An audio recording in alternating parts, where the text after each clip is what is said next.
भाई महंगाई तो मोदी ने बढ़ाई है। और आपके मन में यह भी आ रहा होगा कि इस क्वेश्चन का तो जवाब इस अंधभक्त के पास नहीं होगा और ना ये समझा पाएगा कि आखिर क्या वास्तव में मोदी ने महंगाई बढ़ाई है कि नहीं बढ़ाई है। चलो देखते हैं, थोड़ा पीछे चलें प्लीज, थोड़ा सा पीछे।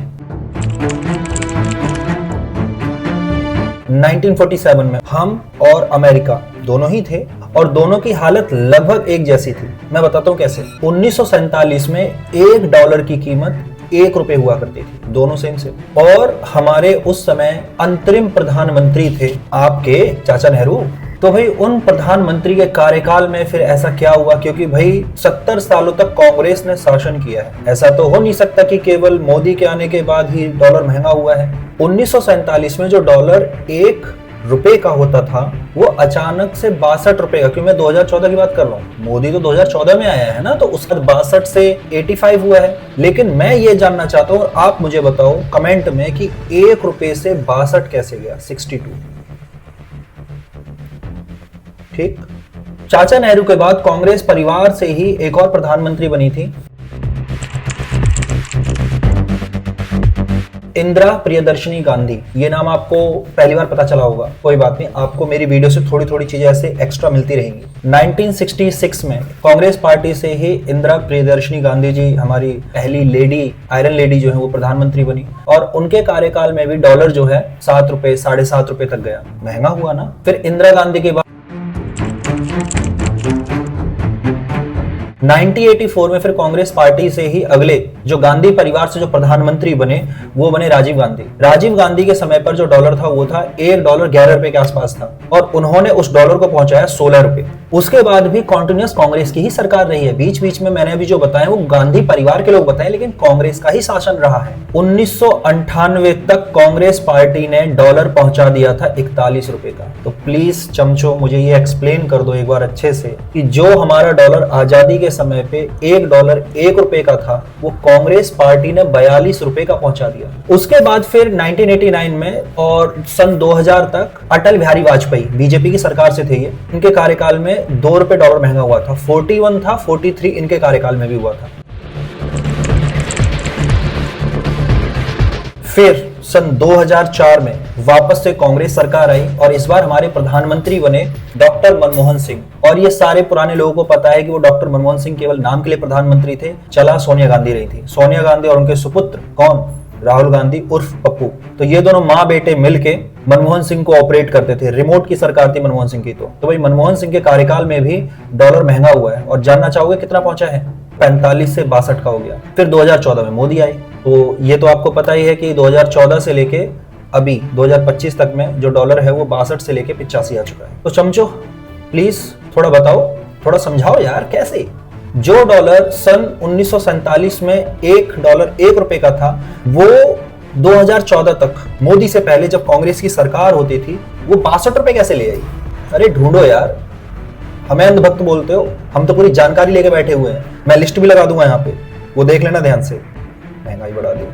अब मैं थोड़ा अपने देसी तरीके से समझाने की कोशिश करता हूँ कि डॉलर के महंगा होने से आखिर हमारे जीवन पर क्या असर पड़ता है, ठीक है? और प्लीज चमचों से रिक्वेस्ट है कि अपना जो ज्ञान है वो थोड़ा सा कमेंट में आके बता देना। वैसे मैं एक्सप्लेन करने की कोशिश कर रहा हूँ, मैं यहाँ पे एग्जाम्पल ले रहा हूँ। मैं आईफोन का एग्जांपल लूंगा कि आईफोन जब हम परचेज करते हैं तो हमें कितने का पड़ता है। मैं टैक्सेस वैक्सेस को साइड रख रहा हूं, एक बेसिक जो हर कोई समझ सके इस एग्जांपल को, इस उदाहरण को उस तरीके से एक्सप्लेन करने की कोशिश कर रहा हूं। अभी के टाइम पर $1 85 का है।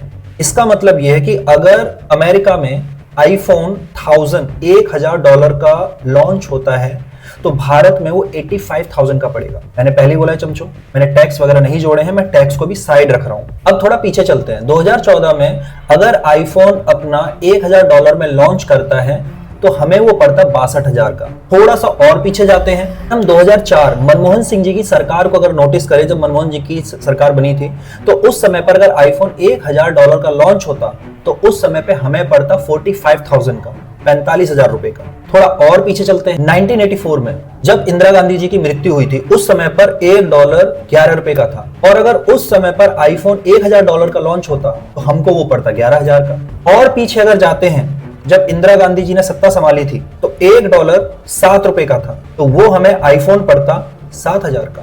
और पीछे जाते हैं अपने 1947 में और आपके चाचा नेहरू के टाइम पर तो $1 ₹1 का था। 1000 का आईफोन लॉन्च होता तो हमें मिलता मात्र। तो सोचिए थोड़ा सा कि किस तरीके से कांग्रेस ने $1 जो ₹1 का होता था उसको 2014 में लाके ₹62 का छोड़ा। लगाओ दिमाग। मोदी थोड़ा ना था, मोदी का तो जन्म भी नहीं हुआ था 1947 में। तो ये बीच में महंगाई किसने बढ़ाई है? कैसे महंगाई बढ़ी है ये बताओ। थोड़ा ज्ञान थोड़ा दो यार, कमेंट में आओ, थोड़ा बताओ मेरे को कि कैसे महंगाई बढ़ी है। क्योंकि आपके हिसाब से 2014 के बाद तो भाई साहब महंगाई एकदम बहुत ज्यादा तेजी से बढ़ी हुई है। देखिए महंगाई बढ़ती है, जैसे जैसे समय आगे बढ़ता है महंगाई भी बढ़ती है। सिर्फ सरकार को दोष देने से कुछ नहीं होगा। ये जो $62 से 85 हुआ है या ₹1 से 62 हुआ है, इसमें सिर्फ सरकार की गलती नहीं है, हम पब्लिक की गलती है। ये अमेरिकन डॉलर क्यों महंगा होता है पता है? क्योंकि हम अमेरिका की ज्यादा वस्तुओं पे रिलाई करते हैं, हम उनकी ज्यादा डिमांड करते हैं। हमें आईफोन चाहिए, हमें मैगी खाना है, हमें डेयरी मिल्क चॉकलेट खानी है, कोका कोला, पेप्सी, ये सारी चीजें कहाँ की? ये अमेरिका का ही तो है। और अगर आप किसी देश से ज्यादा डिमांड करोगे तो वो अपनी करेंसी को महंगा करेगा ही करेगा। आप डिमांड कम कर दो ना, आप आईफोन मत खरीदो, आप मैगी मत खाओ, आप कोका कोला मत वहां से कंज्यूम करो। अगर आप इन चीजों को कम से कम कंज्यूम करोगे तो अमेरिका का जो डॉलर है वो अपने आप डाउन हो जाएगा। इसमें सरकार का कोई रोल नहीं है, इसमें पूरे तरीके से जो रोल होता है वो पब्लिक का होता है।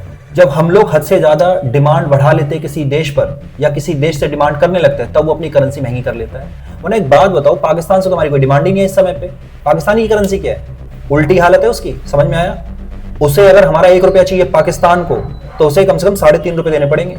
जो आईफोन यहाँ पर भारत में आपको ₹1,00,000 का मिलता है वो पाकिस्तान में कम से कम 3.5 से 4.5 लाख रुपए का पड़ता है वो आईफोन। तो सोचिए, क्योंकि हमें पाकिस्तान से डिमांड है ही नहीं, हम पाकिस्तान पे डिपेंड ही नहीं है, तो इसीलिए उसकी करेंसी जो हमसे ज्यादा गिरी हुई है।